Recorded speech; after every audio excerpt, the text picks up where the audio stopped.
Season 3 of Unapologetically Woman. We're celebrating phenomenal women all across Kentucky who make no apologies for their perspectives or the impact that they're making in the community. Today we're celebrating Diane Fleet. Diane is a wife, an animal lover, a leader, an educator, and the Associate Director of GreenHouse17. Unapologetically Woman, Diane Fleet, that's you. That is me. Congratulations. Thank you so much. I am thrilled to be here. So we're going to jump right in. Okay. Tell us all about your work at GreenHouse17. I love GreenHouse17. I have been there 17 years, so it's easy for me to remember. I came soon after it opened up, but the 17 is really not a celebration of my anniversary, but we serve 17 counties. I have been a partner of Darlene Thomas, who's the Executive Director of GreenHouse17, introduced to a community in Lexington and surrounding that are caring, compassionate, loving, which is why I love this podcast, because it celebrates people.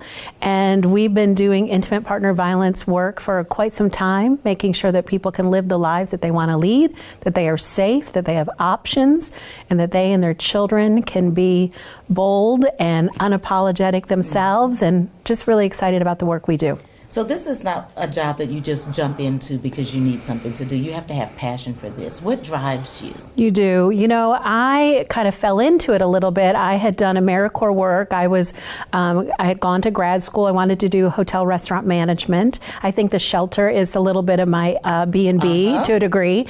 But I knew I wanted to do something with a little more purpose. So I went back to sociology. I became an AmeriCorps member, and I was placed in the courthouse helping people file for protective orders. And I think it just resonated with me. I myself had an experience with a past partner in college that was stalked me. So I think I always sort of want to send him a thank you in a way that I think I'm better at my job, because I understood all the complexity of leaving a domestic violence situation. And so I did that for quite some time at the courthouse. And then when GreenHouse17 opened up, I was asked to be the associate director, and I've been doing it ever since and love it. Great. I'm so glad you're there. Thank you. One of the things that impresses me about GreenHouse17 is the therapeutic farm that you have. Tell us about that. That is my baby. It is my baby. I mean, I've let that go certainly because I think I'm a person that sometimes has ideas, but I'm not your farmer, right? And so when we were there, we were on 40 acres of land. We knew we wanted to do something with it. And it was right at the time when people were talking about food justice and food deserts. We were talking about the relationship between trauma-informed care and being outdoors. And we were seeing some work with folks that were in prison or veterans returning back from very traumatic experiences. And we thought survivors of domestic violence also are experiencing regular and daily trauma.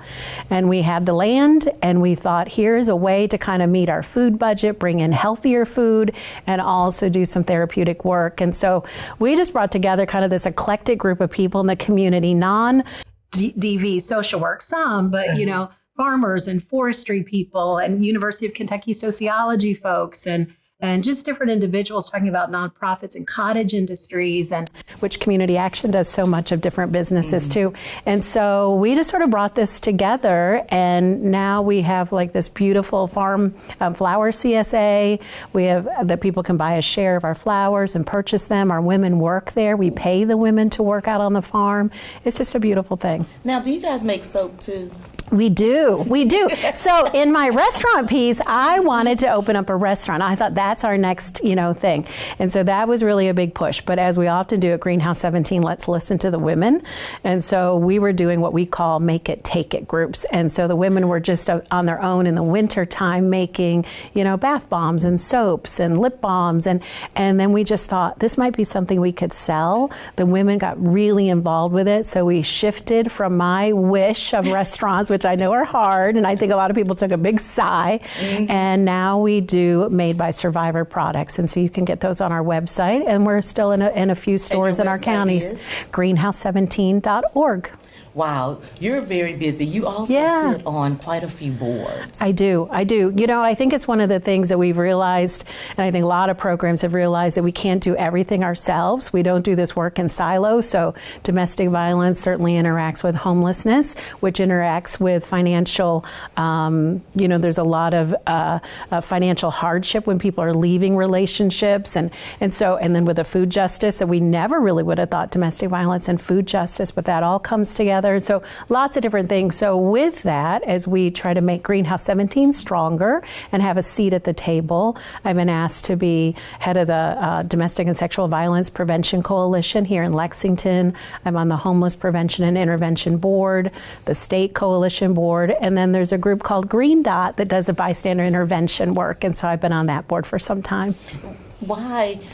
So making everything connect, to the work that you do at GreenHouse17, when the women come to GreenHouse17 and, right. When they're referred and they get there, does their journey look like? Does that involve a lot of mental health, mental wellness? I think, I think at the moment, we work with a lot of women that aren't just at shelter, but at the shelter setting, I think the women, and a few men actually now that come to shelter are exhausted. They're exhausted from the experience of the trauma. They have not been at a place, they've just been in survival mode. So kind of reestablishing relationships with their children, beginning to know what sort of makes them tick and makes them spark because they've been told what to do for so long. And so I think a big chunk of our time at GreenHouse17 shelter is just letting people rest, letting people explore, getting out into the farm, doing some work through support groups, women helping women, so some psychosocial kind of educational stuff. And it often looks like play and fun, but it keeps people's minds somewhat focused.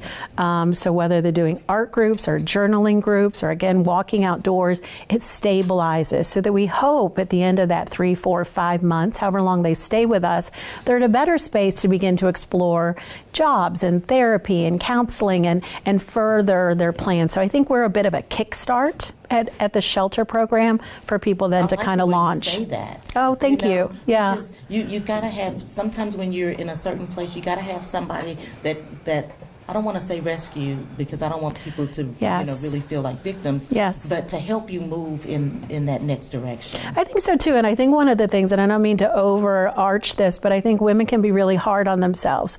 And so I will see sometimes when they come to GreenHouse17, they're like, okay, I got to do this, this, this, this, this. And it's like, let's take a pause because we're making decisions not always in the best space because we're just grabbing at things. So here's a place you can be safe, your children are safe, you are safe, you got food on the table, you got a roof over your head. Let's just take a breath and let's figure out what you really want to do and what feeds your soul, and then let's help you get there. Yeah. You are such a positive person. How does that translate into your home with your husband? It's funny because we were talking about this a little bit. I think I'm able really to do this work because, domestic violence, working out in the community, and then certainly at shelter can be a really chaotic, space.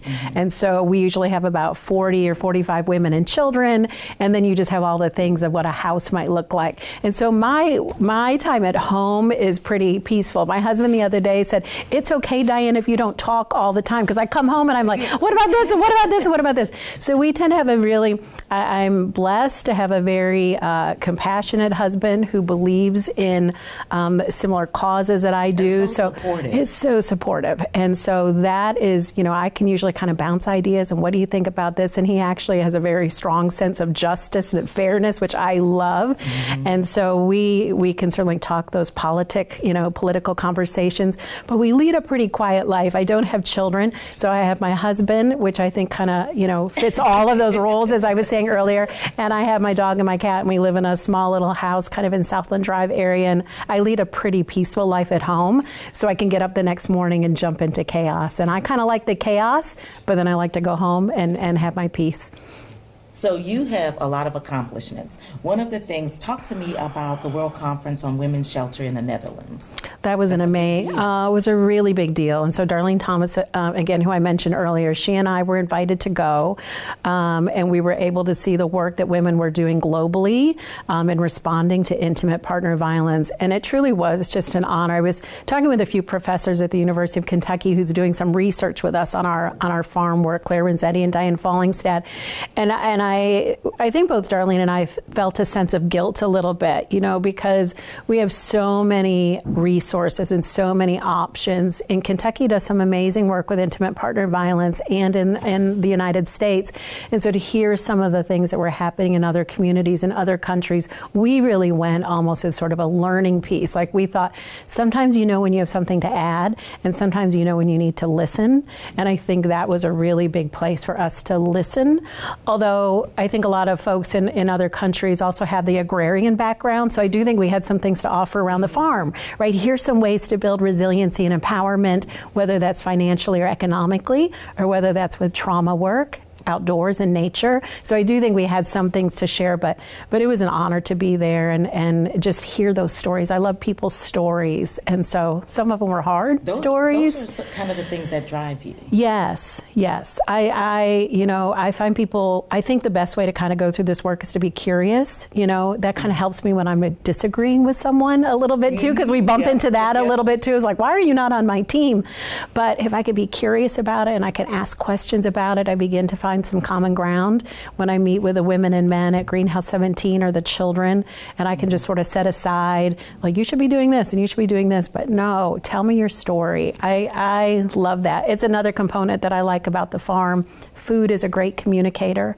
Sometimes when we have women that maybe English is a second language and that might be a difficult thing, food will bring us together in community, and I love that at shelter too. So I love storytelling. Oh, and listen, in order to do this work, you've got to kind of be all over the place. Yeah. Because you've also been involved with the Kentucky Coalitions Against Domestic Violence and Sexual Assault. Yes. So you went to explore that to learn more? Yes. And so, I think Kentucky is a really great model. So we have a coalition against domestic violence in Frankfort, and we have 15 shelter and domestic violence programs that make up that membership.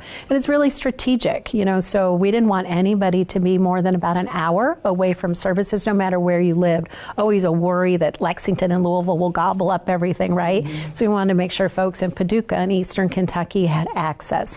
And so I've been doing that work and connecting with the board on what we need to do statewide for quite some time. And I was lucky at the sheriff's office. Sheriff Witt actually introduced me a lot to KCADV's work. Is she? Good, yes, good. Well, she definitely, got me started on my path. And so she often took me to those meetings. And then being at GreenHouse17, I'm actually a member of KCADV. Yeah. And so, in your spare time, you participate in podcasts. I do. I love that. And so, COVID, I think, as much as it was difficult, taught us a lot of things. Mm-hmm. And so one of the things, we do a lot of Zoom support groups, but we also had to do a lot of our training, rethink how we did training, because people weren't coming together. And so we've been doing these podcasts. And I did a little bit of radio on a very small scale, but I really enjoyed it. And so again, storytelling and curiosity. And I met the most fascinating people. I met the head of, fairness the other day. I met the Kentucky individual on opioid prevention. I met, again, lots of nuance of what's impacting survivors of domestic violence, along with other things. So the head of Kentucky's suicide response, just to name a few that I talked to the other day, but putting that information out there on podcasts so anyone can listen to it and reach out. You said just a few. Just a few. I love that. I know. Well, usually I'm sort of talking with folks that are always intimate partner, and I thought, this is nice. We're going to talk with some folks about who are kind of to give us kind of a historical perspective of Appalachia, which I've always been fascinated with myself. So anyways, I do love doing the podcasts. They're good. Yeah. Okay. So there are going to be girls and young women watching, and they're going to say, gosh, I admire her. I'd like to be, like Diane. What would you tell them? What kind of advice would you give them? Well, that's a daunting thing just to think of that. But I guess really begin to focus on what your passion is, what brings you joy. It's sort of my big word. What feeds you, because I think that's where you can do the best work. And there's always ways to do it. So at GreenHouse17, one thing I think I do well in is finding out what really speaks to staff, and then putting them in a place to do intimate partner violence work around that. So if you're really good at art, you really love music, you're really good at farming, you're really good clinical work, whatever that yoga, whatever that is, let us help that so you can bring that resource to the women who are experiencing intimate partner violence. So I say the same thing of no matter what it is, I like restaurants. So I have a shelter and we do food and we we welcome people and we have hospitality. Like I like hospitality. And so find out what your passion is and bring that to your work. And I pay honor to yourself in that way. Show up as you are. Don't think you have to lead like someone else. Find out who you are and lead with that. And I think that's really critical. It took me a while to get there, but I think that's critical. That's amazing. Thank you. Thank you so much. Thank you so much. Continue to join us as we celebrate other phenomenal women in Kentucky, just like Diane Fleet. Find your passion and work from there, whatever brings you joy. Continue to watch, and I'll see you soon.